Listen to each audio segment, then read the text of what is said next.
Buenas noches, damas y caballeros. Bienvenidos a Nueva Acrópolis y a este tema que hoy día hemos elegido a propósito de la Semana Griega, y es un tema bastante enriquecedor, que es el tema de la mitología. En los últimos años, creo los últimos años, me refiero en los últimos 100 años, más o menos, se ha venido haciendo investigación respecto al mundo mítico, que lamentablemente no siempre todo eso llega a nuestro alcance de manera directa, o no es de difusión común, que sin embargo tiene un gran impacto en nuestra vida. Se ha descubierto que los mitos, lo que en verdad ya se sabía, y otros pueblos decían, no son simples historias inventadas por los griegos o por gente que no tenía nada que hacer. Lo único que podía era crear, fruto de su fantasía, una serie de situaciones, sino que en verdad tiene todo un profundo simbolismo, a tal punto que incluso permite encontrar respuestas a muchos problemas, a muchas situaciones que estamos viviendo. Y de alguna forma el ser humano también vive inmerso, incluso en nuestra época tan tecnológica, con tanta racionalidad, cientificismo, igual vivimos inmersos en un mundo mítico, en un mundo lleno de símbolos, en un mundo en el cual las cosas no son lo que uno ve, sino también lo que uno interpreta. Y ahí es precisamente donde empieza el tema de la mitología. No es lo que se narra en los mitos, sino es el otro discurso, la otra historia que uno deduce de una narración. Cuando uno estudia a los dioses griegos, su mitología, no es que los griegos nos querían contar esa historia, querían decirnos otra cosa, pero utilizando un lenguaje que es bastante sencillo y además que tiene la posibilidad de grabarse fácilmente. Por eso estas imágenes de los mitos griegos siguen fascinando. Fíjense, han pasado cerca de 3000 años y aún la mitología griega sigue siendo algo, digamos, importante para la persona, algo que nos inspira. Muchas películas están hechas utilizando símbolos de los antiguos dioses griegos. Este tema que estamos viendo hoy, que trata específicamente de cómo inspira el poder interno del hombre y la mujer, viene a raíz de unos estudios que, como les decía, se empezaron hace unos 100 años aproximadamente, y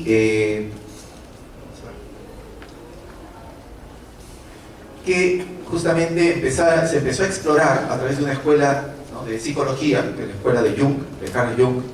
Él fue en un momento discípulo de Sigmund Freud. Freud es mucho más famoso que Jung. Jung empezó a explorar una serie de posibilidades dentro del inconsciente humano, incluso los símbolos. Acá hay un gráfico, ¿no?, donde este es un iceberg, ¿ya? Entonces, ¿qué es lo que normalmente ocurre, ¿no? Es el mar, y lo que uno logra ver de ese pedazo de hielo en verdad es un pequeño trocito, y debajo del agua está el gran trozo. Por eso a veces decimos, ¿no?, esa es la punta del iceberg, porque uno cree ver una cosa pequeñita, pero lo que viene detrás de eso, lo que está en el fondo de eso, es mucho mayor.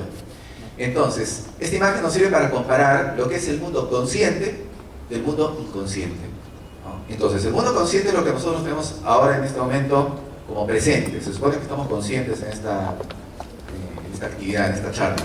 Sabemos dónde estamos, nos damos cuenta que estamos sentados, escuchando. O sea, eso es parte de nuestro mundo consciente. Si yo les pregunto qué hicieron hace una hora antes de venir o qué medio han utilizado, simplemente recurrimos a esa parte de nuestra mente y fácilmente lo traemos. Pero si yo le preguntara, por ejemplo, ¿qué has hecho el día lunes? A las 4 de la tarde. Entonces, para poder recordar lo que hicimos el lunes a las 4 de la tarde, ese recuerdo no lo tenemos tan fresco, ¿no? Entonces tenemos que buscar un poquito más en el fondo. Esa parte se llama subconsciente. Es algo con lo cual uno puede acceder, pero nos cuesta un poco llegar. Pero hay otra parte que es mucho más profunda. Si yo les pregunto, ¿qué hicieron el 3 de abril del año 1993? Por los que ya habían nacido, por si acaso, ¿no? Uno va a hacer un esfuerzo y por más que nos esforcemos, no vamos a poder acceder a esa información. Sin embargo, algo pasó ahí, algo hemos vivido, pero ocurre que nuestra parte consciente no puede acceder a una vivencia que realmente existió. Esto nos lleva un poco a una reflexión. Hay muchos días de nuestra vida que es como si no hubiéramos existido, porque simplemente no los recordamos. Fueron cosas que nos fueron pasando, pero que no las hemos atesorado, no las hemos integrado, pero sin embargo se mantienen en lo que se llama el inconsciente. Ese inconsciente es todo ese bloque que está ahí, que hay muchísimo. Imagínense todos los años que hemos vivido y todo el tiempo que hemos olvidado. Se han hecho experimentos, por ejemplo, de gente que narre su vida, personas de 30, de 40 años. Si uno quisiera narrar toda su vida hasta el último recuerdo que tiene, debería tardarse los 30 años, si hubiera vivido 30 años, ¿no? 30 años narrando todo, pero a veces uno llega a 4 horas, 5 horas, los más habladores 8, ¿no? Inventándose cosas, pero no logramos recordar todo. Entonces en 8 horas resumimos 30, 40, 50 años de vida. Entonces, ¿dónde quedó el resto? En el inconsciente. Pero además, lo de la escuela de Jung, y el mismo Jung, descubrió otro aspecto mucho más profundo, que es lo que llamó el inconsciente colectivo, que es una serie de recuerdos, que en verdad no son recuerdos, sino que es todo un mundo, ¿no?, que compartimos toda la humanidad. Son aspectos que están en una parte muy profunda, que ni siquiera son propios, no son nuestros. No es que el inconsciente colectivo nos pertenece, como dice, es colectivo, ¿no? Pertenece a la humanidad. Cuando uno nace, uno se pone en contacto con ese inconsciente colectivo, ¿no? Así como, por ejemplo, a veces nos ponemos en contacto con nuestro inconsciente. Muchos de los temores que a veces uno tiene es fruto de vivencias que están encerradas en ese mundo del inconsciente. Temores inexplicables. Pero ¿por qué tengo miedo? Buscamos en nuestros recuerdos, no hay nada. Pero seguramente ahí debe estar, en el inconsciente, ¿no? Entonces, igualmente dice que hay una serie de conductas en el ser humano que se repiten, y eso es lo que estudió Jung. Por ejemplo, él empezó a estudiar los mitos, y se da cuenta que los mitos que habían en América, en Norteamérica, por ejemplo, mitos que habían en Australia, mitos griegos, mitos romanos, mitos americanos, todos eran iguales, a pesar de que eran pueblos que supuestamente nunca se comunicaron. Es como si todos hubieran accedido a una misma fuente de conocimiento, a una misma fuente de sabiduría. Entonces, esa fuente, ese gran banco, si podemos llamarlo, de símbolos, es lo que se denominó el inconsciente colectivo.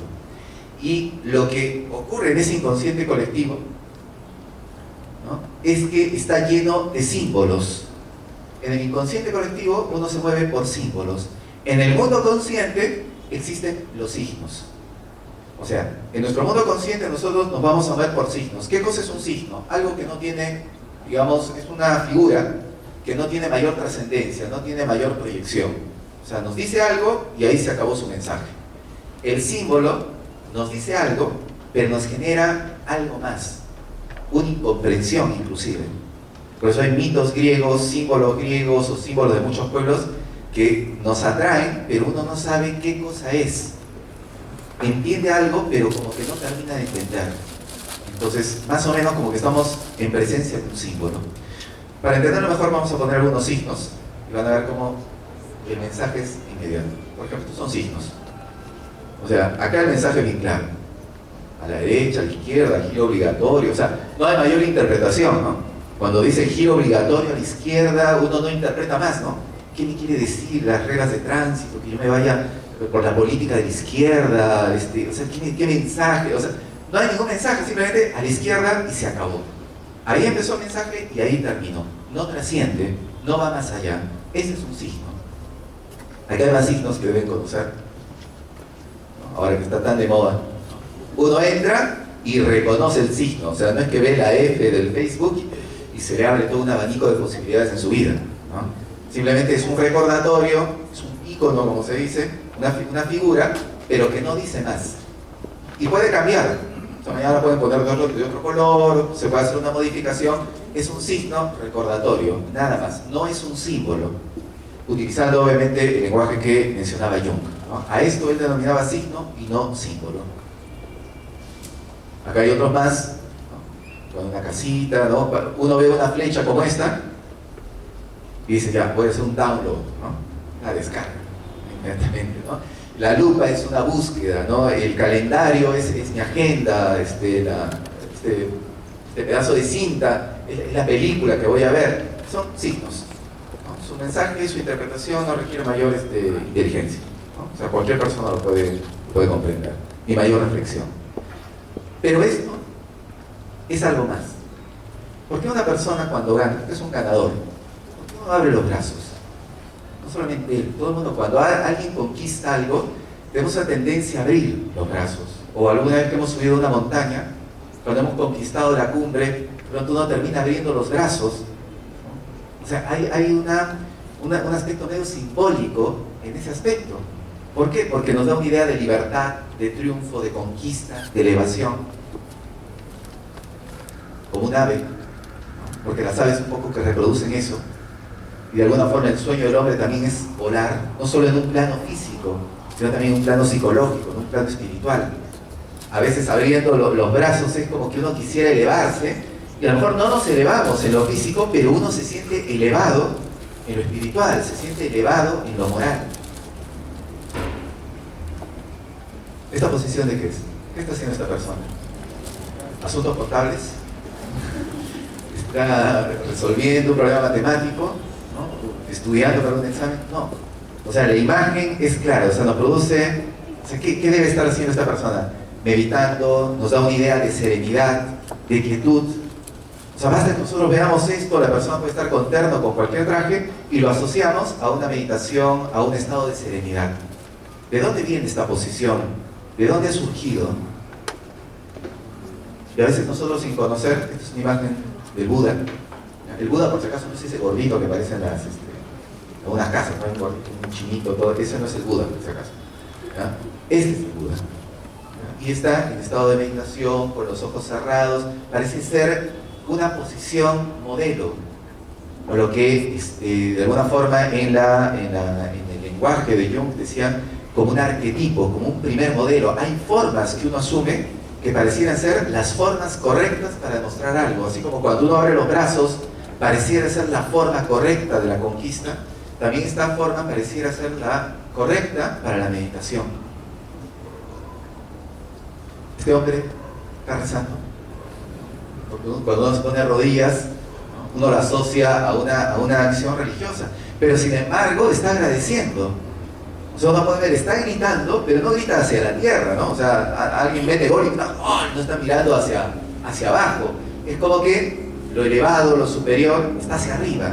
Se le llame Dios, se le llame ideal, se le llame lo que sea, ¿no? Se tiende a mirar hacia arriba. Y de rodillas, que es una cosa curiosa.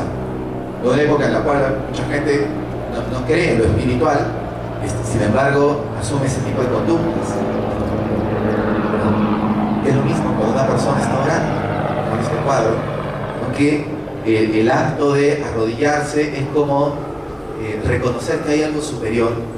O sea, un jugador que se arrodilla, obviamente está reconociendo que hay algo superior. Acá no es otro partido de fútbol, ¿no? Pero quiero que observen algo. Miren lo que tiene el entrenador. Tiene la bandera del país, que es otro símbolo. O sea, el ponerse la bandera, el cubrirse con un símbolo que significa algo para un grupo humano, o sea, le da otro toque, ¿no? A veces uno no sabe qué es, y a veces ocurren muchos juegos o en las Olimpiadas que alguien ganó y desfila o hace la vuelta olímpica con la bandera del país y la gente se emociona, pero no sabe por qué. Obviamente no sé, es que es la bandera del país. Igual ocurriría, por ejemplo, si alguien quema la bandera de un país o de nuestro país. El espectáculo es chocante. El fuego no nos ha tocado, pero el símbolo de quemar y destruir nos impacta en el alma, así como el símbolo de estas personas que pareciera que están orando, que se pudiera parecer a esto, ¿no? Que era una ofrenda religiosa, está ofrendando su espada, ¿no? Igual la misma posición de rodillas y la misma posición de rodillas, ¿no? Aunque ya no sé si se hace así, ¿no? Si lo hagan así, pero ¿de dónde viene eso? Porque hay muchas cosas que uno dice, no, pero esas cosas ya pasaron, pero ¿de dónde vienen? ¿Por qué hay gente que lo sigue haciendo? ¿Por qué se mantiene eso? O sea, ¿dónde está la raíz? Porque es como, no es una humillación, porque ninguno de los personajes que hemos visto se nota humillación, o sea, que una persona se rebaje ante eso, sino más bien al contrario, poder, fuerza, y que uno siendo poderoso, demuestra aún su poder poniéndose de rodillas. O sea, es como que a ese ser humano nada lo humilla, ¿no? Y las cosas que pudiera, hoy en día tomarse como tales, ¿no? O sea, como cosas serviles o sometimiento. Entonces, hay como un símbolo en este tipo de actitudes, de formas.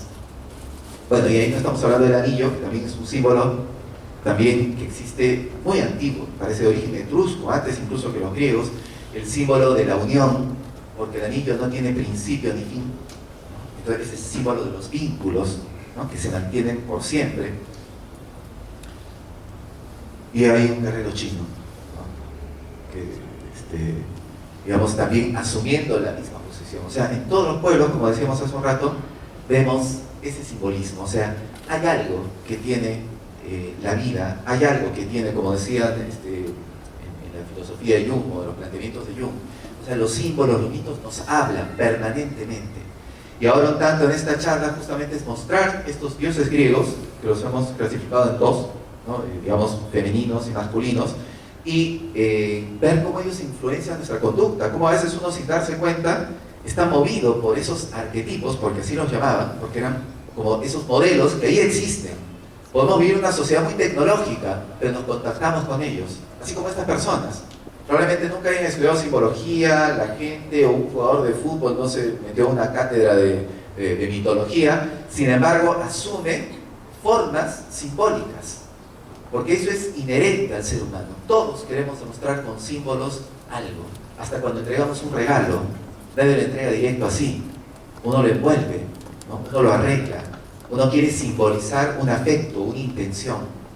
Entonces vamos a entrar a este mundo de los mitos, ¿no? Primero vamos a empezar con las diosas femeninas y después vamos a cerrar con los dioses masculinos.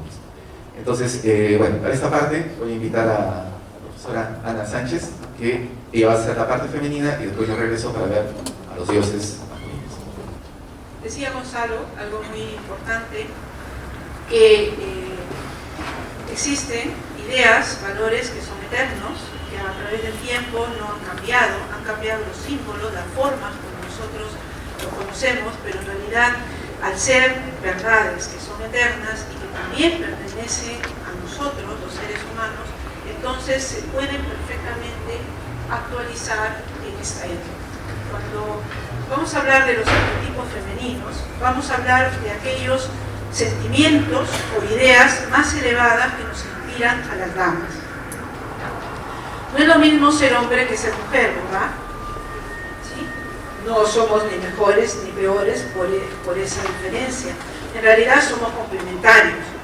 Si hubiera una sola visión del universo y del mundo, en realidad nos sentiríamos incompletos. Entonces esa búsqueda de completura, y además que la dualidad no solamente la encontramos en los seres humanos, la dualidad está en la naturaleza. Ahora estamos de noche, por ejemplo. Es una forma de actividad, estamos activos, pero es una actividad mucho más pasiva a la actividad del día. Y va a llegar un momento en que vamos a estar totalmente inactivos, porque vamos a estar durmiendo y tenemos que descansar para volver a estar activos durante la mañana. Entonces la noche, decían los chinos, es yin, o sea, es pasiva en relación a el día, que es yang, que es mucho más potente, luminoso. Se asocia a lo yin con lo femenino y se asocia a lo yang, o la idea del yang, con lo masculino. Entonces vamos a ver las potencialidades femeninas en su versión, digamos, para las damas.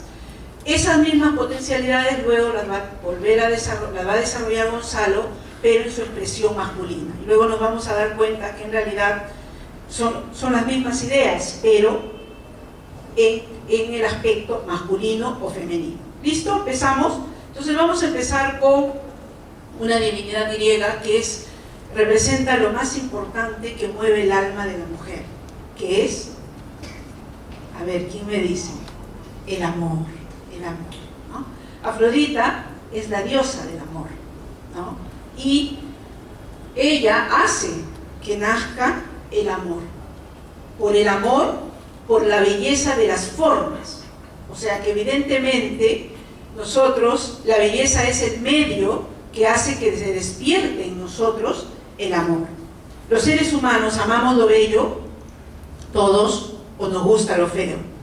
No, evidentemente estamos expuestos a muchísimas situaciones que no son agradables y que son, incluso podríamos decir, feas, pero nos gusta y buscamos siempre la belleza, ¿no? Entonces, la belleza de las formas despierta en nosotros una atracción que es natural. Lo bello nos llama, nos lleva, ¿no?, hacia ello. También es propio de esa atracción lo que llamamos deseo, ¿no? Deseo de tener o poseer aquello que es bello. Entonces, una de las grandes fuerzas que mueven los sentimientos es el deseo de posesión de lo bello. Eso sucede, por ejemplo, cuando nos enamoramos, dado que Afrodita es la diosa que inspira a todos los enamorados, en especial a las damas cuando estamos enamoradas.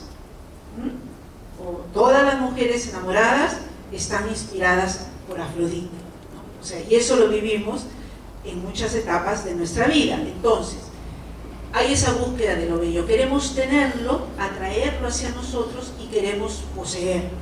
Pero nos equivocamos pensando que la verdadera belleza está en las formas, y nos enamoramos de las formas y nos confundimos.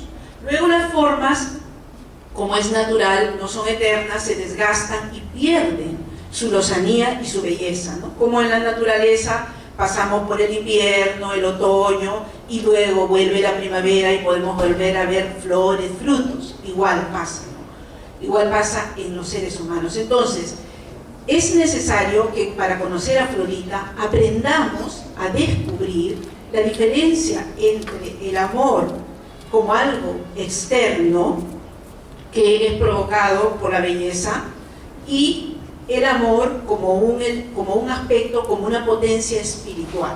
Y Afrodita representa ambas potencias, o sea, el deseo, el eros, ¿no?, el deseo de atracción de lo bello para tenerlo y poseerlo, que todos los seres vivientes tienen, pero también inspira el amor como algo mucho más eterno y durable. Para eso hay que profundizar e ir más adentro, ¿no?, al alma, digamos. ¿Cuáles son las cualidades de Afrodita? El encanto. Lo bello nos atrae y es encanto, ¿no? En realidad la belleza femenina fundamentalmente es encanto. No es solo formas perfectas, sino encanto. Y tampoco son formas definidas. Hace un tiempo unos investigadores hicieron un experimento y quisieron crear la mujer perfecta o la más bella en una computadora. Entonces seleccionaron los ojos más bellos, el cabello más bello, el contorno del rostro, la figura, y todo eso lo quisieron mezclar y pensaron que iban a conseguir la mujer 10, la mujer perfecta. Y en realidad lo que obtuvieron es un monstruo, porque hay un secreto en la belleza. La belleza es armonía, o sea, es la conjunción armónica de las partes de un todo. Y si un rostro humano nos parece bello, es porque armoniza los ojos con la nariz, con la boca. Si alguna parte de ese conjunto que percibimos como bello se desarrollara más o fuera mucho más grande que los demás, entonces, ¿qué sucedería? Que ese rostro quedaría afeado, ¿no? Y eso es lo que conocían los griegos, conocían las proporciones perfectas, y por eso sus esculturas, su arte es la expresión de la perfección y la belleza. Llevemos esa idea al mundo de nuestros sentimientos. Los sentimientos tienen que ser, o lo que llamamos amor, tiene que ser armónico. No puede ser algo violento, algo tosco. Nosotros declararíamos nuestro amor a alguien, como a veces aparecían unas representaciones imaginarias de cómo era el amor primitivo en la época de las cavernas. ¿Recuerdan ustedes eso? Venía él con un garrote, la jalaba, le pegaba un golpe en la cabeza y la arrastraba por los cabellos, ¿no? Pero eso es obviamente figurativo, o sea, es una imaginación, porque nos imaginamos un pueblo totalmente, o mejor dicho, una humanidad sin civilización. Pero nosotros podemos expresar, evidentemente, y buscamos que la expresión de nuestros sentimientos tenga armonía. Por eso que el amor siempre es expresado a través de la poesía. Y en realidad, todos cuando estamos enamorados o amamos, nos volvemos poetas. De repente no escribimos muy bien, pero surge o no el anhelo. Quisiera ser poeta, dice alguien, ¿no?, para poder escribir lo que estoy sintiendo en este momento. Por eso que Afrodita también inspira las artes, inspira a cada uno de los artistas que es capaz de ver o de buscar esa belleza en un mundo superior y traerla y plasmarla. Entonces hay muchísimos mitos al respecto. Yo solamente quería decirles que hay un amor celeste llamado Venus Urania, porque Venus, la diosa Afrodita, es conocida en Roma como Venus, la diosa del amor también, y la Venus Urania, que es la celeste, y la Venus Pandemus. Pan significa todo, Demus, pueblo, o sea, es el amor común, el que todos sentimos. Había un filósofo que nos explicó un mito griego muy interesante, él se llama Plotino, y dice que el amor que vivimos los humanos, el amor que está más relacionado con lo físico, con la unión física, con lo que compartimos, con estar juntos, es la distancia que existe entre Porus y Peña. Y hay un mito, una narración. Porus es un hombre bello, inteligente, vive en un palacio rodeado de todo, representa la abundancia. Y Porus no es totalmente feliz porque Porus quisiera compartir toda esa abundancia que él tiene con alguien que no tuviera nada. Y Peña es una mujer que va por el mundo buscando a alguien que quisiera compartir algo, que sea un poquito con ella, porque ella representa la miseria, la necesidad, ¿no? Y Peña está harapienta y va buscando a alguien con quien compartir. Lo paradójico del mito es que Porus y Peña son hermanos, pero no lo saben. Y qué feliz serían encontrándose, ¿no? Porque con solo su presencia Peña haría tremendamente feliz a Porus, porque le daría lo que él necesita, alguien con quien compartir toda su abundancia. Y Peña, que necesita, obviamente. Eso no significa que cuando amamos nos vamos a ya te conquisté, ya me amas, entonces ahora me echo a dormir, ¿no? Y no sigo alimentando el sentimiento. En realidad es una inspiración. Si nos enamoramos de las cualidades de una persona y nos inspiramos para nosotros también poder desarrollar la fuerza que se despierta en nosotros, nos lleva a tratar de imitar las virtudes, las potencialidades que tiene esa persona y a poder vivirlas. Cuando logramos eso, entonces nos estamos acercando al ideal de armonía y a lo que llamamos felicidad. La felicidad relacionada con los sentimientos, porque siempre pensamos que, por ejemplo, en el caso de las damas, es un ideal femenino la búsqueda de ser amadas, siempre y cuando no sea a cualquier precio, y sepamos distinguir que los sentimientos siempre nos hacen mejores personas. Si yo estoy sintiendo algo que no me está haciendo mejor, que me está dañando, al contrario, me está rebajando, está despertando lo peor de mí, entonces no estoy expresando el verdadero sentimiento con la belleza que requiere, ¿no? De ahí que la felicidad, al estar asociada con los sentimientos, tiene que ver con el dar, con el poder ayudar a las personas a que se complete, ¿no? El amor verdadero se experimenta en la medida que yo veo a los seres que amo felices, y al verlos felices, yo soy feliz, pero no soy feliz por lo que me dan, sino porque con mi presencia y con lo que yo hago, estoy logrando su felicidad. ¿Se dan cuenta que es una felicidad a consecuencia de la felicidad de los demás? Entonces ahí está presente ese sentimiento elevado del inegoísmo que inspira el verdadero amor. Cuando perdemos ese sentido elevado del amor que nos inspira Afrodita, ¿qué sucede? Caemos en el exceso, en la excesiva sensualidad. ¿Qué significa? Sensualidad significa estar buscando sentir. Y si yo busco sentir, ya no me importa la calidad de lo que siento, ya no importa si es que lo que estoy sintiendo me hace mejor persona, me eleva y me enriquece, sino que simplemente se trata de sentir. Eso me puede llevar a vivir sensaciones sin sentimientos, que es lo que está pasando ahora, ¿no? Se ha desligado el amor como algo, como una fuerza que une y eleva a los seres humanos y los enriquece, de, por ejemplo, el sexo, ¿no? Y ambos están completamente cada uno por su lado, ¿no? Y entonces, evidentemente, sin amor, por inmadurez, nos miramos al espejo y nos enamoramos de la belleza física y estamos pensando que nos van a amar por esa belleza, pero esa belleza tarde o temprano se va a perder, se va a marchitar, y en ese instante es cuando tenemos que ir tras el verdadero amor, el amor que va más allá de las formas, el amor que perdura por siempre, o sea, Afrodita. Y nos uniremos a esa belleza que no depende del paso del tiempo, que se transmuta no en la belleza del cuerpo, sino en el amor verdadero. Seremos nosotras, sobre todo las damas más jóvenes, porque Afrodita está asociada mucho con la edad juvenil, o sea, cuando estamos muy jóvenes y somos muy bellas, somos Afroditas. Y necesitamos que nos veneren, ¿sí o no? ¿Ok? Pero evidentemente tenemos que profundizar un poquito, no un poquito, sino mucho, para que esa juventud que tenemos en el cuerpo no se pierda y se incruste en nuestra alma y se convierta en la Afrodita de oro, la eterna juventud del alma, ¿no? Cuando hemos conquistado esa eterna juventud del alma, siempre nos vamos a sentir femeninas y siempre nos vamos a sentir bellas y siempre vamos a poder inspirar belleza y siempre nos vamos a sentir unas musas capaces de mover a los seres humanos hacia lo mejor de sí mismos.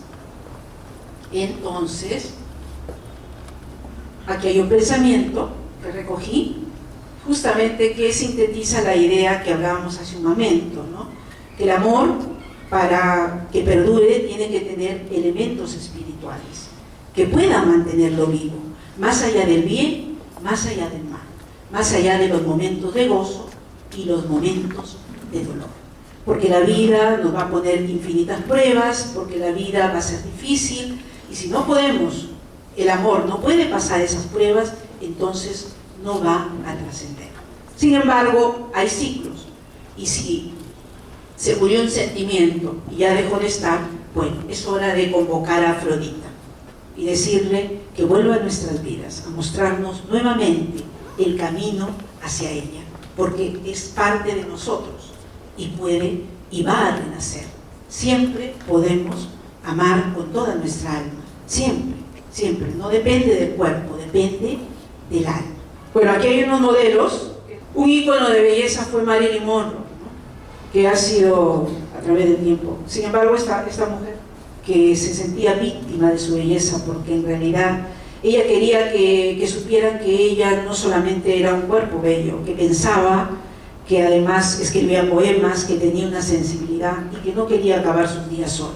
Sin embargo, nadie era capaz de ver esa parte de ella. La miraban, la admiraban, la adoraban su belleza externa. Y murió de soledad, ¿no? Porque no pudieron, se enfrentó a una sociedad tan superficial que la condenó a solamente ser un ícono de esa expresión, ¿no? Y obviamente personajes que han triunfado a través de la belleza de sus formas, que han sido inspiradas por Afrodita, ¿no? Las grandes modelos, los grandes cantantes, y que despiertan, digamos, gran admiración en ese aspecto. Pero nunca hay que olvidar que más allá de esa figura y de esa forma hay un ser humano que siente, que vive, que tiene un alma como nosotros, y que no la podemos solamente ver o catalogar por su aspecto externo. Listo, ahora vamos a Atenea, ¿no? Decíamos que ella es la diosa que nació de la cabeza de su padre Zeus, y nació completa, armada, ¿no? Tiene sus armas, lleva en realidad uno de los símbolos, porque Atenea es la sabiduría y la guerra, representa la inteligencia, la estrategia, ¿no? La perseverancia en el combate, pero no es un combate al estilo de Ares, que van a conocer en un momento más, ¿no? Atenea lucha por la paz y por la armonía, ¿no? Y uno de los símbolos de Atenea es el búho. Nosotros lo conocemos como lechuza, ¿no es cierto? Estos animalitos, ¿qué pueden hacer? Ven en la oscuridad. La inteligencia, la verdadera inteligencia, la sabiduría, nos permite ver más allá de las formas, ver lo esencial, ver lo verdadero, ver lo eterno, lo que no cambia, lo que está siempre. Entonces, la inteligencia que está al servicio de las ideas, ¿no? O sea, es un combate o es una lucha permanente para llegar a que la justicia y fundamentalmente la armonía reine en el mundo. Entonces, ¿cuáles son sus cualidades? Ya explicamos, ¿no? Perseverancia, una habilidad tremenda, astucia, ¿no? ¿Y qué pasa con una Atenea? La Atenea, normalmente, las mujeres que están inspiradas por el arquetipo de Atenea son mujeres lógicas, muy lógicas, muy racionales, bastante más intelectuales, y que se cultivan muchísimo en ese aspecto. Normalmente se critica, o se criticaba en una época, una generación, que las damas tienen menos interés por los temas. Sin embargo, a lo largo de la historia hemos encontrado muchísimos ejemplos de mujeres que han desarrollado el aspecto intelectual de la manera más extraordinaria. No hay necesidad de compararlos con los hombres, porque ese es el error de la mujer Atenea, que puede llegar a convertirse en una crítica implacable en cuanto a que a todos los que no llegan a su talla, a su nivel, a la medida de lo que ella puede, ¿no? Entonces los desestima, ¿no? Entonces cuidado, porque no tenemos que perder esa sensibilidad femenina por muy avanzadas, por muchos conocimientos que tengamos, por mucho desarrollo que hayamos alcanzado, por todos los títulos, doctorados o por todo lo que sabemos. Más allá de todo eso, seguimos siendo damas. El mundo nos necesita y tenemos que tener un mínimo de sensibilidad para transmitir con armonía todo aquello que sabemos. La agresividad también, eso sucede también cuando la mujer se vuelve competitiva en relación al hombre. No tenemos que competir con él, tenemos que salir adelante y desarrollarnos sin compararnos y sin tener esa actitud de rivalidad. Y si es líder o dirige o enseña o tiene un equipo al cual responde a su capacidad, puede llegar al extremo de ser tremendamente autoritaria, ¿no? Entonces, ese es un poco lo que en la exposición hemos puesto como la sombra de Atenea. O sea, cada arquetipo tiene su parte elevada y su parte que, cuando las virtudes no están presentes, cuando el poder superior no está presente, ese vacío se llena de los defectos o de las carencias, ¿no? Entonces, cuando no estamos inspiradas por la inteligencia y la guerra para mantener la armonía y la paz, entonces dejamos de tener humildad y nos convertimos en seres que evidentemente no enseñamos y transmitimos lo mejor a los demás, sino que competimos con ellos y nos volvemos frías e insensibles. ¿Es así como debería ser una mujer? No, porque es mujer. De ella se espera la mayor bondad, la mayor comprensión, la mayor sensibilidad. Entonces, aquí hay personajes, ¿se acuerdan de Juana de Arco, ¿no? que dirigió ejércitos, ¿no? Ejércitos para llevar a Francia a vencer, científicas como Marie Curie y Flora Tristán, que han luchado por los derechos de la mujer, ¿no? Y así podríamos encontrar muchísimas heroínas, por ejemplo, que encontramos. Aquí un pensamiento para Atenea: la valentía es la práctica del valor. Para llegar a ser valientes hay que practicar permanentemente el actuar con valor. Es una acción inteligente, pero hecha con el corazón. No porque sea inteligente, práctica, tiene que ser fría y despiadada. Tiene que tener corazón. Decían también los antiguos que la verdadera inteligencia del hombre, del ser humano, dado que es un ser que tiene sentimientos, no solo está en la cabeza, sino que está fundamentalmente en el corazón.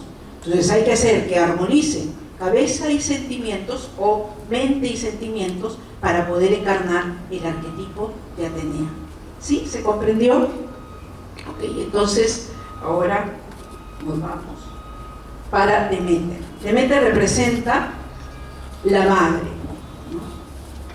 es la que nutre, la que educa para la vida.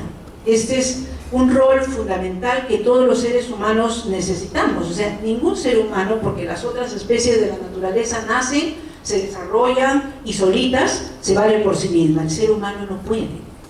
¿Qué sería de nosotros sin una madre que nos hubiera dedicado nuestros cuidados? Todos sus cuidados, todo su amor, y nos hubiera enseñado a vivir. La verdad que no podríamos existir ni estar aquí. Entonces ese es un rol fundamental que nos toca a las damas desarrollar. Y si no nos toca tener hijos físicos de manera directa, bueno, pues seremos maestras, enseñaremos, formaremos a todo joven, a todo niño, a todo ser que necesite de esa energía y esa fuerza que permite enseñar a superar los instintos, enseñar a desarrollar virtudes, enseñar a desarrollar capacidades para poder desenvolvernos perfectamente a lo largo de la vida. No es un amor que, porque las cualidades de Demeter es que sabe escuchar. Nadie mejor que la dama para escuchar, ¿no es cierto? A ellos no hay que ir a buscarlos para que nos escuchen, porque inmediatamente se aburren rápido y no entienden, para empezar, lo que queremos decir. Entonces, otra dama sí nos puede escuchar, una hermana, una amiga, una tía. Entonces está la generosidad, el dar de sí y el sentido de sacrificio. El amor maternal es incomparable, es tan, pero tan grande, tan inmenso, que hasta el ser más vil y negativo, la única persona que podría comprenderlo y atenderlo sería su madre. Por eso que es imposible que no exista un arquetipo o este modelo para la mujer. Cuando no se canaliza ese sentido de sacrificio, que yo te educo para la vida, pero el día que te tienes que ir, bueno, ya te toca ir por la vida a vivir tu destino, a encontrar tu destino. Te seguiré dando desde lejos valor, apoyo, pero ya tú tienes que volar, ¿no? Volar con tus propias alas y seguir tu destino. Cuando no pasa eso, puede ser que se canalice la parte oscura o negativa o inferior de Demeter, que significaría que somos muy protectoras, demasiado posesivas, no queremos que los hijos se vayan, estamos pendientes de ellos, ya le queremos elegir la novia, le queremos elegir los amigos, es decir, le quitamos completamente la capacidad de desenvolverse por sí mismo. Y en psicología, los psicólogos hablan de la castración psicológica, en especial con los caballeros, ¿no? Porque cuando se mima y se protege demasiado y no se los deja que vivan sus propios riesgos y se fortalezcan, evidentemente lo que puede surgir es un hombre que no tiene marcado ese carácter masculino, ¿no? Que no puede vencer las adversidades de la vida. Entonces también la madre tiene que poder inspirar esa fortaleza y esa independencia y esa audacia para seguir adelante. ¿Bien? Bueno, ahí está un ejemplo de madre generosa. Y hay otros personajes modernos. Por ejemplo, en nuestra exposición pusimos Angelina Jolie, que siendo una mujer actual, actriz y muy famosa, tiene una gran capacidad de adoptar niños, de promover organizaciones para que los niños estén cuidados y no haya ni un solo niño que no tenga educación y cuidados. Es que eso, cuando somos madres, no somos solo madres de nuestros propios hijos, somos madres de todo aquel ser humano que nos necesita. Ese es el amor que puede ser y que nos inspira Demeter. Ahí está. Bueno, es la esposa, ¿no? Porque ella era la hermana y esposa de Zeus, ¿no? Representa el poder y la fidelidad, ¿no? Porque para una Hera es sumamente importante el sentido del compromiso. O sea, casi todas las mujeres que su ideal es, digamos, casarse y hacer una vida en común, hacer una familia, no solamente aspiran a ser madres, sino aspiran a que toda esa familia se desarrolle, pueda su pareja crecer, conquistar sus metas, sus hijos. Busca también no solamente el tema del matrimonio, sino que haya un nivel de prestigio y de reconocimiento, porque todos se pueden casar, todos pueden tener una familia, pero una familia que yo he sido la gestora de que esa familia se pueda desarrollar a un nivel muy alto, eso es propio de ella. Es la diosa, por lo tanto, del matrimonio, de los compromisos, de la prosperidad de la pareja, y es la esposa que se siente honrada con su rol. Fidelidad, paciencia, carisma, y hace florecer todo el resto de potencialidades, ¿no? Por ejemplo, un ejemplo de la mitología griega es Penélope. ¿Se acuerdan? Que el mito de Penélope, que ella espera a Ulises que regrese a Ítaca, y entonces ella ingeniosamente ha encontrado cómo alejar a los pretendientes que quieren obviamente apoderarse de su reino, ¿no? Y tejen en el día y destejen la noche. Y les ha prometido que el día que acabe ese tejido, bueno, pues se casará con alguien, pero está esperando en realidad a su esposo y a su rey, ¿no? Porque en Hera hay el reconocimiento de su pareja también y la posibilidad de soñarlo grande e impulsarlo más allá. Hay una broma que hace unos años escuchábamos con Hillary Clinton y que luego ahora la han transmitido a Michelle Obama, ¿no? Decían que estaban en una gran reunión, el presidente de los Estados Unidos y su esposa, y entonces había en la reunión un exnovio de ella, y entonces el presidente le dice: mira, ahí está tu exnovio, que es un comerciante, si tú te hubieras casado con él, sería la esposa de un comerciante. Entonces la respuesta de esta era moderna es: no, él no sería un comerciante, él sería el presidente de los Estados Unidos. Porque soy yo la causa de la grandeza que tú tienes, ¿no? O la grandeza que yo te puedo inspirar, ¿no? Entonces ese es el sueño de una era, ¿no? Que sus seres queridos sean grandes, los sueños muy grandes, y se dedica permanentemente a lograr esa grandeza, ¿no? Puede volverse muy orgullosa, celosa, viene que era... perseguía a Zeus porque tenía sus amores, pero esa es una metáfora, ¿no? O sea, es una manera de decir que ella estaba celosa del poder que ella tenía, de la influencia que ella tenía y de la autoridad que ella tenía en esa. Y todas las damas somos así. No hay dama que diga que no.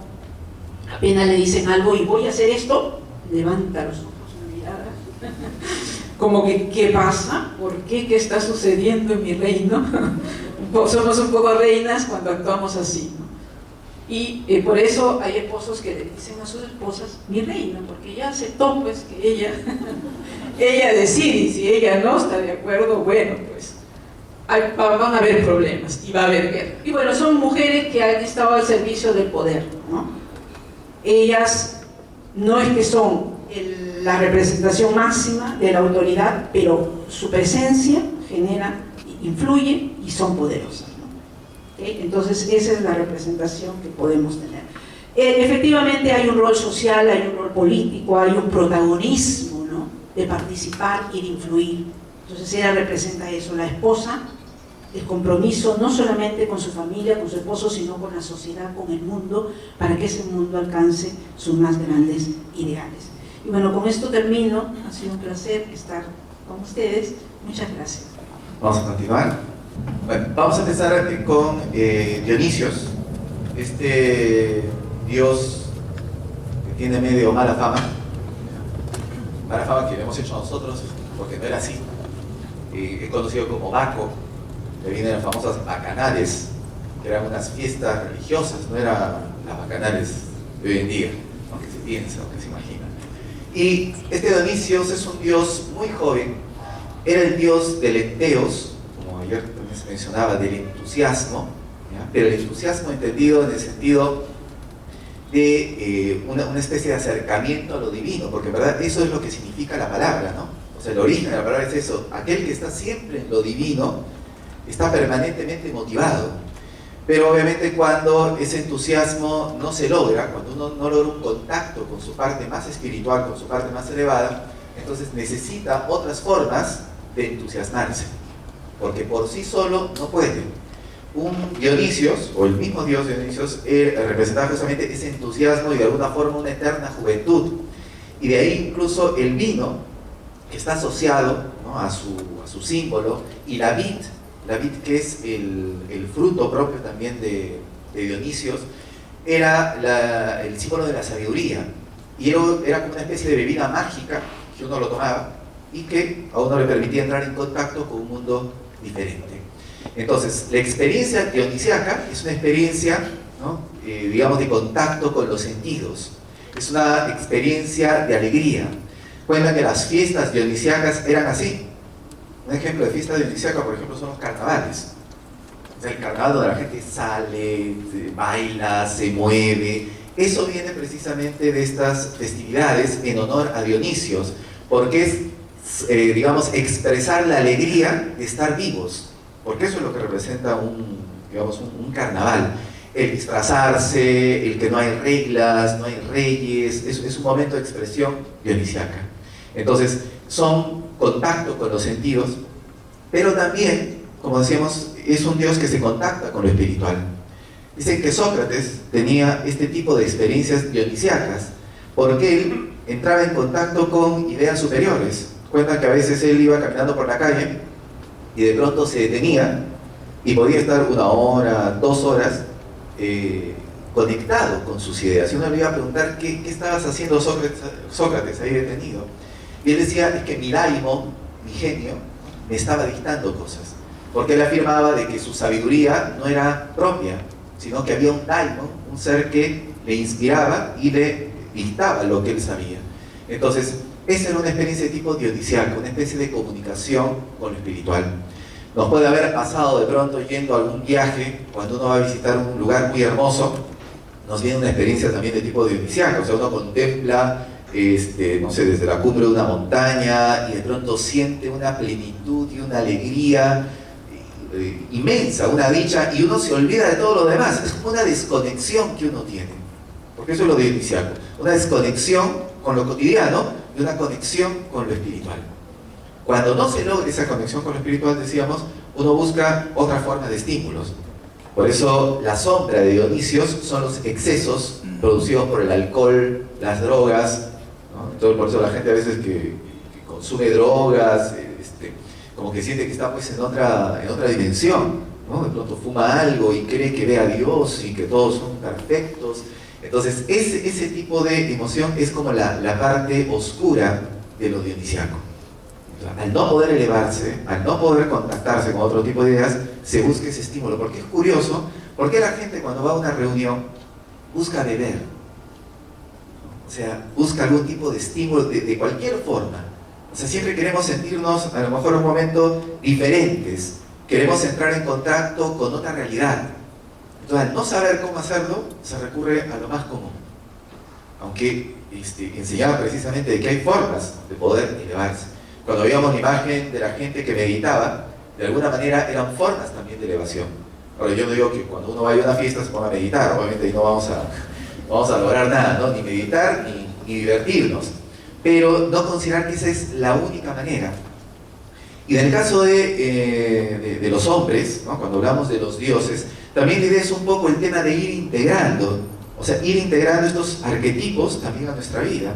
Porque a veces nos falta ese enteros, ese entusiasmo de vivir, o sea, como que uno no tiene motivación, no tiene impulso, y justamente eso es lo que tiene Dionisios. Él es feliz porque vive. No es que la vida se torna un problema, porque eso es un poco lo que está ocurriendo. Hay gente que le hablamos y le preguntamos, ¿qué tal, cómo vas? Ahí pues llevando las cosas, la situación, problemas en el trabajo, problemas en la familia. Es como que no es feliz y tiene pocos momentos de felicidad, pequeños escapes, pero no es un estado permanente. El verdadero entusiasmo es que uno siempre está en ese estado motivado, alegre, ¿no?, sin necesidad de ningún estimulante, ¿no? Y no importa qué le ocurra en la vida, puede tener problemas, puede haber perdido el trabajo, puede haber, ¿no?, pasado o estar pasando situaciones difíciles, pero su entusiasmo lo saca de cualquier situación difícil. Eso es lo que tiene Dionisios. Por eso es bueno de vez en cuando celebrar con alegría, así no seamos muy alegres. Porque hay gente que dice, no, yo la verdad no me gusta celebrar, etc. Entonces nos vamos sumiendo un poco en una especie de oscuridad y de lejanía. Pero es bueno, así no lo seamos naturalmente, vivir experiencias dionisíacas, de alegría, de expresión, ¿no? Volcarnos un poco hacia afuera, de sonreír y tratar de mantener ese estado anímico. Entonces no es sencillo un poco vivir como Dionisios, porque requiere mucha fortaleza. Ya en muchas culturas consideraban que el buen humor y la alegría propia de Dionisios era signo de valentía, signo de coraje. El guerrero que puede sonreír antes de la muerte, no le teme a la muerte. Y si la teme, ha dominado ese temor, o digamos, lo ha sometido por la fuerza del entusiasmo. Entonces, a veces nosotros no nos tenemos que enfrentar a una situación tan difícil, pero sin embargo, un poco como que la vida se torna así media triste. Entonces, Dionisios da esa alegría. Y el vino, había una frase de Esquilo, ¿no?, que decía, así como el bronce es el espejo del cuerpo, porque usaban espejos de bronce, así como el bronce es el espejo del cuerpo, el vino es el espejo del alma. Porque el vino, cuando uno bebe, un poco que se revela, ¿no? Se revela con chica, o sea, se muestra, se expone lo que uno tiene. Entonces, el que tiene vulgaridad, se acrecienta su vulgaridad. Por eso sale como potenciado. El que bebe vino empieza a hablar cosas que no hablaba mucho, hablaba poquito, pero ahora sale en mayor proporción. Y el que tiene, ¿no?, elevación, el que tiene profundidad, ¿no?, agudiza esa profundidad. Son conocidos los famosos banquetes en los que Sócrates participaba, y él era uno de los grandes bebedores, pero nunca el vino podía con él. Más bien el vino era, ¿no?, como una forma de elevar su conciencia para poder hablar, pero él era más fuerte que el vino. Hay gente que es, ¿no?, más débil que el vino, de solo verlo nada más, ¿no?, de solo verlo ya está sometido a su influencia.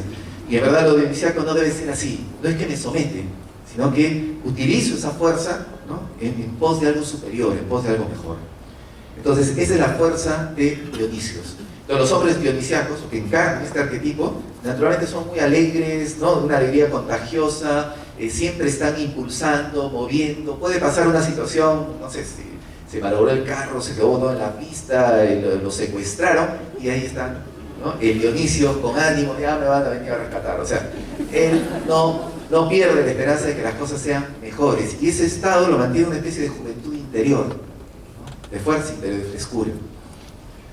Después tenemos a otro dios que también es representado de forma juvenil, que es el dios Hermes, que es conocido, cuando volvemos a los libros de mitología, como el dios de las comunicaciones, el dios protector de los comerciantes y de los ladrones.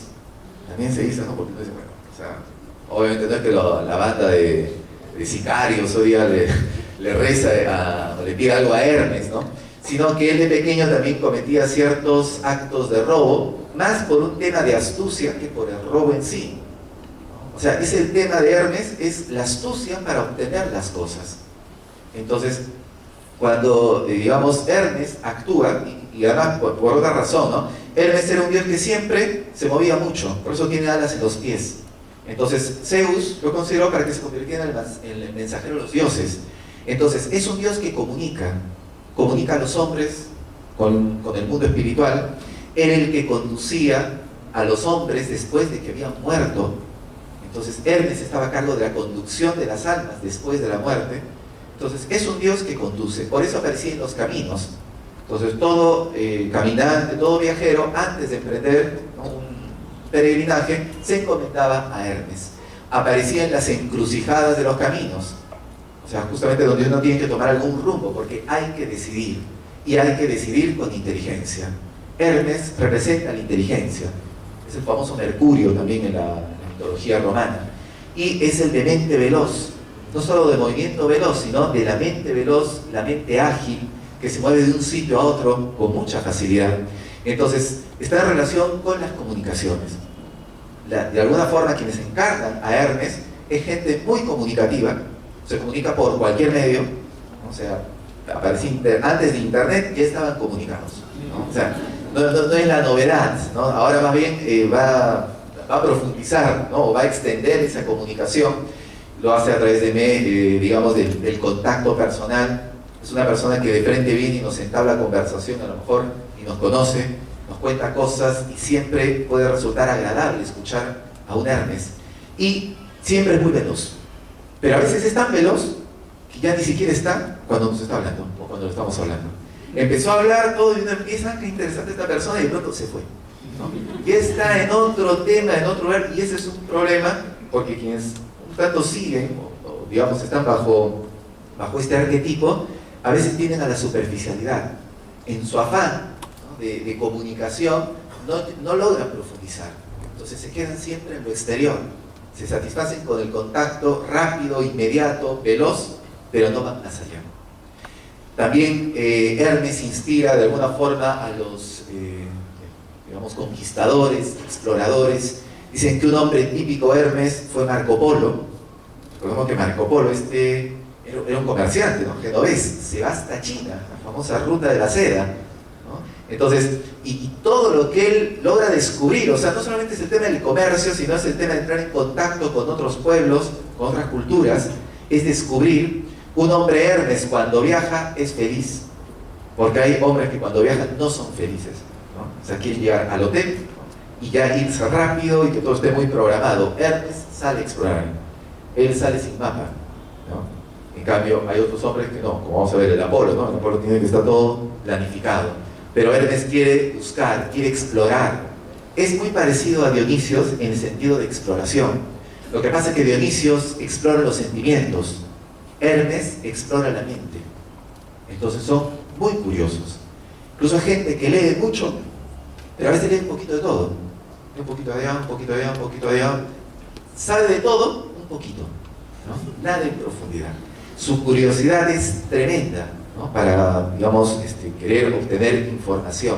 Hay gente que se sienta horas de horas frente a una máquina de internet y ese es el mundo, pues, del Hermes, ¿no? Salta de un sitio a otro, ¿no?, y hay un enlace que lo comunica a otro, y empezó buscando mitología y terminó, pues, en un partido de fútbol, ¿no?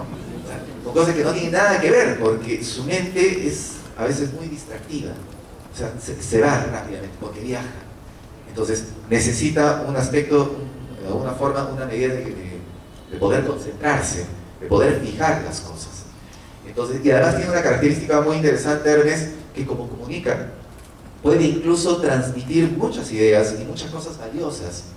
Hay gente que no tiene esa facilidad, pero los Hermes sí tienen, pueden transmitir muy bien las ideas. Entonces, por eso es un descubrimiento por el camino del pensamiento, ¿no?, del pensar. Después tenemos a Ares, ¿no?, este dios de la guerra, ¿no?, que Homero lo llamaba el protector de las murallas.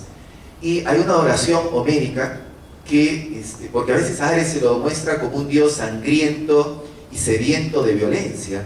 Sin embargo, en este himno homérico le piden al dios Ares que por favor los contenga en la furia de la batalla.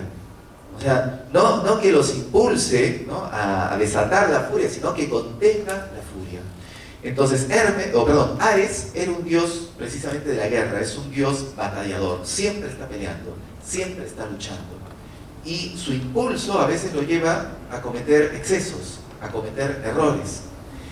Y él tiene un amor, él se enamora de Afrodita, que dicho sea de paso, era esposa de Hefestos, esposo de otro dios, ¿no? Y al buen Hefesto le pasaron el dato, ¿no? Siempre hay gente que pasa la voz, ¿no? Le pasaron el dato de que le iban a engañar.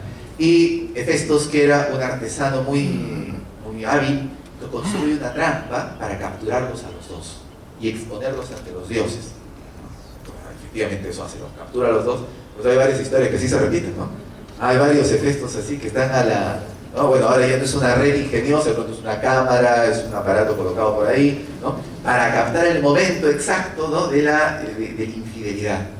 Entonces, ¿pero qué representa? Más allá de eso, esta unión de Ares, un dios tan guerrero, tan impulsivo, con la bella Afrodita, diosa del amor, diosa de la belleza. Y ambos, ¿no?, cuando se unen, tienen una hija, que su hija se llama Armonía, ¿no? Armonía. O sea, esta diosa, fíjese, de la guerra y del amor, o de la guerra, de la lucha y de la belleza, surge la armonía. O sea, es un equilibrio, o sea, la armonía es una tensión. Cuando uno está armónico en la vida, no es que está todo abandonado, ¿no? Sino toda la gente abandonada que está tirada en un parque, está en un estado de armonía, pero no tiene armonía. Pues uno puede estar pensando cualquier cosa.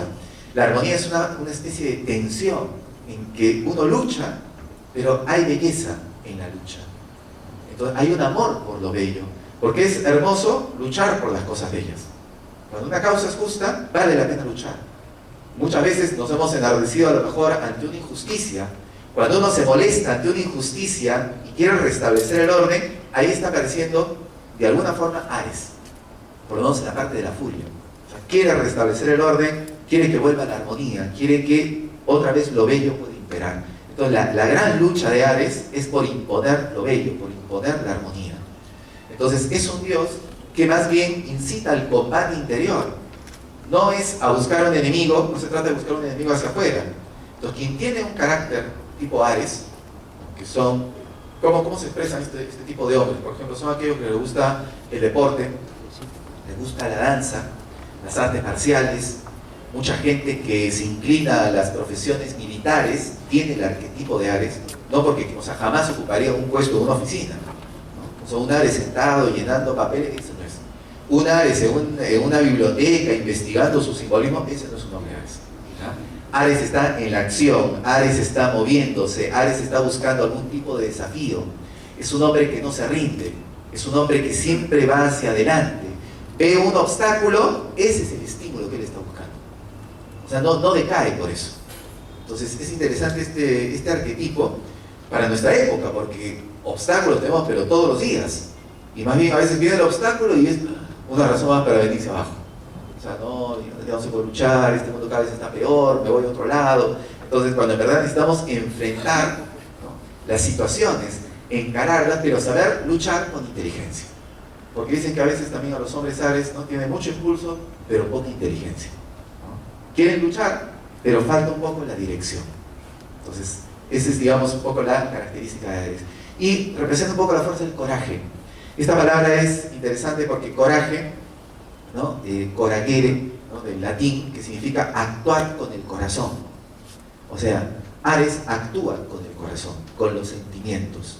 Esa es una parte interesante en los caballeros, que a veces solemos negar los sentimientos, porque el caballero se considera mejor, superior, cuando es muy mental, ¿no? Él razona, piensa con frialdad, ¿no? Él no ama, ¿no? Él está interesado, no se ha enamorado, ¿no? Está observando, está viendo, no declara necesariamente su amor, no muestra siempre sus sentimientos, más bien los oculta, pero no significa que no sienta, siente. Pero hoy día, sobre todo en nuestra cultura, se considera a veces como un signo de fragilidad, de vulnerabilidad.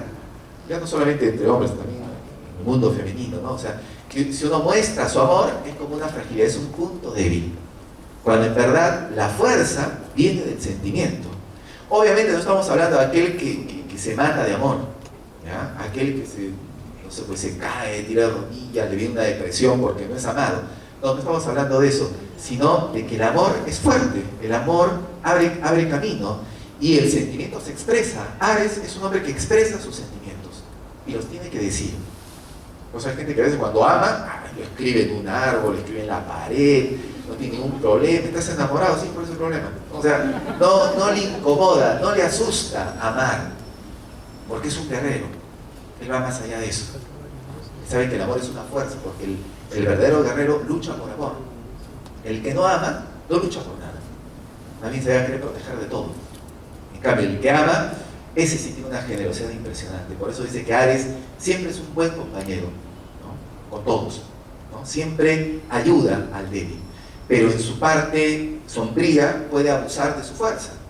Cuando no ve que lo acompañan en ese mismo impulso, él empieza a abusar de los más débiles.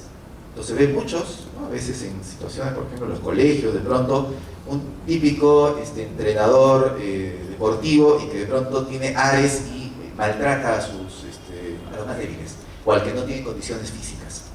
Entonces lo maltrata para destruirlo. Ese es el lado oscuro del Ares. Es el hombre violento que va y golpea a la mujer. Ya es el actuar sin el pensamiento. Entonces a veces no logra dominar, porque la cara oscura del coraje se llama cólera. La cólera ya no es algo positivo. El coraje está bien, cuando uno se enardece ante una injusticia y quiere actuar, está bien. Pero la cólera es un descontrol emocional. Y las consecuencias de eso son terribles. Había un personaje un poco encarna este espíritu de Ares, que fue Heracles, más conocido como Hércules, se han hecho muchas películas de él, que él, en un ataque de locura, él tenía a su esposa y sus hijos, en un ataque de locura, un ataque de cólera, los mata a su esposa y a sus hijos. Entonces, cuando se recupera de ese estado, porque la cólera es como algo tan dominante que uno ya no piensa en lo que está diciendo, en lo que está haciendo. Es como que estuviera sometido por una fuerza superior. Y cuando uno despierta de la cólera, se da cuenta del desastre que hizo. Entonces, Heracles, ¿no?, tuvo que pasar por esos 12 pruebas para purificarse, para limpiarse de todo eso. Después tenemos Apolo. Apolo es el dios de la armonía. Ayer hablaban acerca de que Apolos significa sin polaridad. Es decir, no va a los extremos. Lo apolíneo es lo que está en la justa medida. Por eso inspira a los músicos, ¿no? El dios de los músicos es Apolo, pero también es el dios de los médicos. Porque ¿qué busca el médico? La armonía del cuerpo, la salud, el equilibrio. ¿Qué busca el músico? La afinación de la cuerda, la armonía musical. Y Apolo es un dios de un simbolismo enorme, es el sol, inspira las artes, inspira a los guerreros, porque también ellos tienen que tener armonía. Entonces el hombre Apolo es un hombre que busca precisamente ese equilibrio. Son personas muy formales, ¿no?, cuando encarnan este arquetipo. Son muy estudiosos, son muy mentales y siempre son un poco lejanos, ¿no? Y cuando exageran esa posición, se alejan tanto que están en su mundo intelectual, ¿no?, y se hacen inaccesibles, y eso los vuelve vanidosos. Por eso hay gente que es tan, ¿no?, que de pronto sabe, ¿no?, algo de su profesión, de su actividad, y se vuelve una persona pero que menosprecia a los demás. O sea, no va a hablar contigo, pues si no hablas latín, o sea, estás de más. Si no hablas griego, por favor, o sea, conmigo no es. O sea, se pone pero a una distancia y menosprecia a los demás porque le viene una vanidad tremenda. Entonces, cuando la vanidad actúa fruto de un saber profesional, ahí ha aparecido el Apolo deformado, el Apolo fuera de equilibrio, el Apolo descontrolado. O sea, en vez de mostrar más bien el camino, dicen que Platón, por ejemplo, era un Apolo, pero del lado luminoso. Le preocupaba el gobierno, le preocupaba la ciudad, le preocupaban los ciudadanos, le preocupaba la vida armónica en lo personal. Entonces, representantes tanto de este Apolo armónico. Como penúltimo dios, Faistos, que ya hemos hablado de él, o Hefestos, que representa la creatividad, son los hombres hábiles para trabajar. Su habilidad radica precisamente en la construcción. Son artistas, son artesanos. Un Miguel Ángel Buonarroti era un Hefestos. Su capacidad de concentración es enorme, su creatividad es impresionante. Siempre están en ese mundo, ¿no?, de la creación y de la belleza. Recordemos que era esposa de Afrodita, y Afrodita representaba lo bello. Entonces, ¿qué obras va a crear un Hefestos? La belleza. ¿Cuál es su realización, no? Las obras bellas. Y los hombres Hefestos, a lo mejor, si no son artistas, siempre van a hacer labores manuales.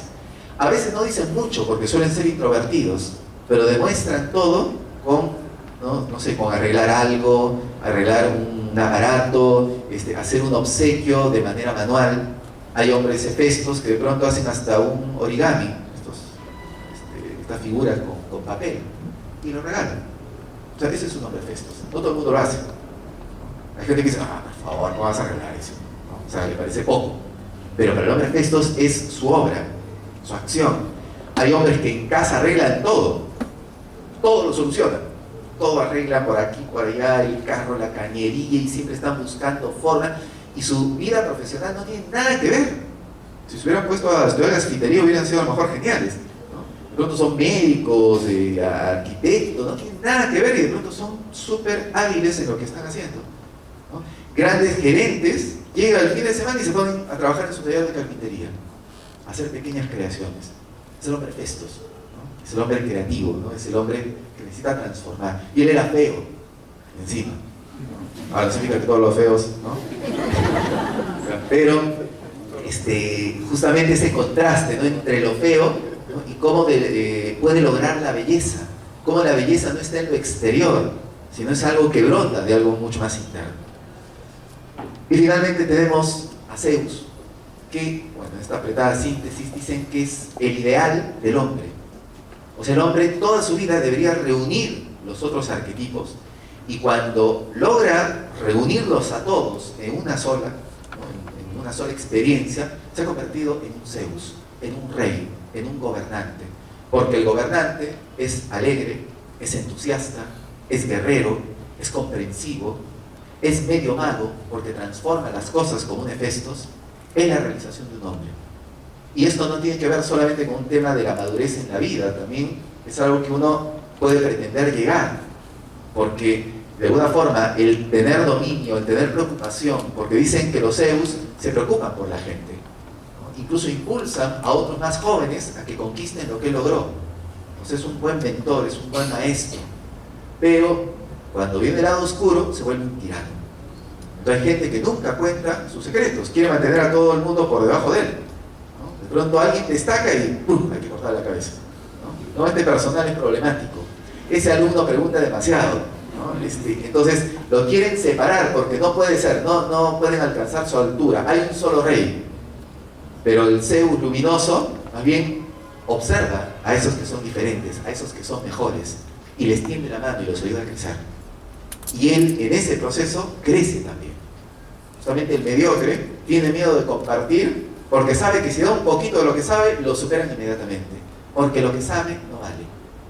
En cambio, un verdadero Zeus da sin ningún problema, porque él confía no en lo que sabe, sino en su capacidad de aprender. Si uno tiene siempre voluntad de poder aprender, nunca se va a quedar atrás. El problema es que a veces nos quedamos estancados, nos quedamos fosilizados. En tanto, el mensaje también de esta charla era eso: tener siempre elementos de inspiración. Hoy puede ser la mitología, ¿no? Mañana puede ser, no sé, la pintura, mañana puede ser la filosofía, pero un ser humano necesita siempre algo en que inspirarse. Los griegos lo hicieron de esta forma. Fíjense qué civilización, ¿no? Qué logros tremendos tuvieron, a tal punto que hoy seguimos bebiendo de ellos, seguimos hablando de ellos. Su sabiduría sigue siendo tan actual, ¿no?, como hace cerca de 2000 años. ¿Por qué? Porque tenía modelos. Todos buscamos modelos y todos seguimos modelos en la vida. Pero ¿en qué radica la diferencia entre unos seres humanos y otros? En el modelo que eligen. Porque eligiendo un buen modelo, obviamente, uno puede llegar muy lejos. Un mal modelo nos corrompe. Un mal ejemplo, que a veces es una cosa contradictoria en el ser humano, elige un mal ejemplo. Dice, bueno, yo lo hago porque es que todo el mundo lo hace. Entonces, como todo el mundo lo hace mal, yo también lo voy a hacer mal. Por eso Platón decía que la persona malvada ni siquiera se da cuenta, ¿no?, de que se hace daño. ¿No? Perjudica a muchas personas, pero el pobre no se da cuenta de que se está dañando a sí mismo, porque cada vez va perdiendo todas sus potencialidades. La idea de esta charla y esta exposición que hemos hecho más bien es descubrir nuestras potencialidades.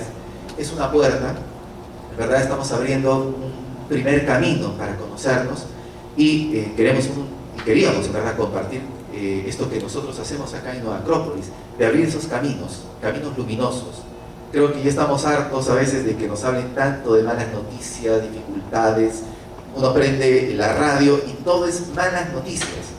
Entonces nosotros queremos buenas noticias, y en verdad esas noticias siempre están. O sea, existe un mundo superior, existe un mundo luminoso, existen buenos modelos, existe buena gente. Entonces hay que seguir un poco ese camino. Eso es lo que hemos aprendido a hacer acá en Nueva Acrópolis. Entonces queremos agradecerles por haber venido, que se pueda llevar un poco de la magia griega, la magia de esos dioses, leer un poco sus mitos y empezar a extraer un tanto esa parte luminosa. No detenernos en los defectos. Que no sinvergüenza, o sea, hay otro mensaje mucho más profundo. Y ese es el que nosotros queremos rescatar. Entonces los invitamos a esa aventura de descubrirse, a esa aventura de conocerse, y que bueno, que esta charla haya sido tanto el inicio de todo ese camino. Muchas gracias.